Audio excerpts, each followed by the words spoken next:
இப்போது புதிய அறிமுகம் ஆச்சி ஹோட்டல் சாம்பார் 50 கிராம் ரூபாய் 20 மட்டுமே. திருச்சி மாவட்டம் உப்பிலிபுரத்தை அடுத்துள்ள கொல்லிமலை நீர்பிடிப்பு பகுதிகளில் பெய்த கனமழை காரணமாக புளிஞ்சோலையில் உள்ள ஐயாற்றில் வெள்ளப்பெருக்கு ஏற்பட்டு சுற்றுலா பயணிகள் செல்ல தடை விதிக்கப்பட்டிருக்கிறது. இதுகுறித்தான விவரங்களை நம்முடைய செய்தியாளர் கதிரவன் வழங்க நாம் கேட்கலாம். கதிரவன், தற்போது சுற்றுலா பயணிகளுக்கு என்னென்ன அறிவுறுத்தல்கள்லாம் வழங்கப்பட்டிருக்கு, அங்கு பாதுகாப்பு ஏற்பாடுகள் எந்த அளவுக்கு செய்யப்பட்டிருக்கு தற்போது? வணக்கம் சார். நாமக்கல் மாவட்டம் கொல்லிமலையில் பெய்த கனமழை காரணமாக ஆகாய கங்கை நீர்வீழ்ச்சியில் வெள்ளப்பெருக்கு ஏற்பட்டுள்ளது. அங்கிருந்து கொல்லிமலை அடிவாரம் சுற்றுலா தலமான புளியஞ்சோலைக்கு வெள்ள நீர் வரத்து அதிகரிக்கிறது. இதனால் புளியஞ்சோலையில் வெள்ளப்பெருக்கு ஏற்பட்டு அங்கிருந்து வழிந்தோடும் நீரானது ஜம்பு ஏரி, ஆலத்துடையான்பட்டி ஏரி, எரகுடி ஐயாறு, ரெட்டிப்பட்டி ஏரி, துறையூர் பெரிய ஏரி, சின்ன ஏரி உள்ளிட்ட பல்வேறு ஏரிகள் நிரம்பி உபரி நீரானது காற்றாற்று வழியாக செல்கிறது.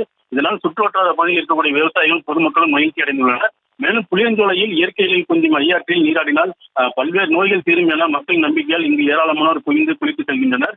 தற்போது வெள்ளப்பெருக்கு ஏற்பட்டதால் புளியஞ்சோலையில் சுற்றுலாத்தலத்தில் பொதுமக்கள் சுற்றுலா பயணிகள் தடை விதிக்கப்பட்டுள்ளது. ஏனென்றால் அதிக அளவில் வெள்ளம் மழை நீராக வந்து கொண்டிருப்பதால் இந்த அறிவுறுத்தப்பட்டு வனத்துறையிலும் அந்த பகுதியில் பாதுகாப்பு பணியில் ஈடுபட்டு வருகிறார். ஐயாற்றில் ஏற்பட்ட வெள்ளப்பெருக்கால் தீமேட்டூர் பகுதியில் மழைநீர் செந்நிறமாக ஆர்ப்பரித்து செல்கிறது. சாம்,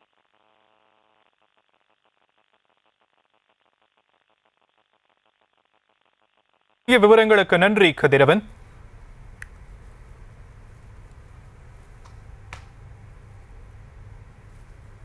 இப்போது புதிய அறிமுகம் ஆச்சி ஹோட்டல் சாம்பார் 50 கிராம் ரூபாய் 20 மட்டுமே.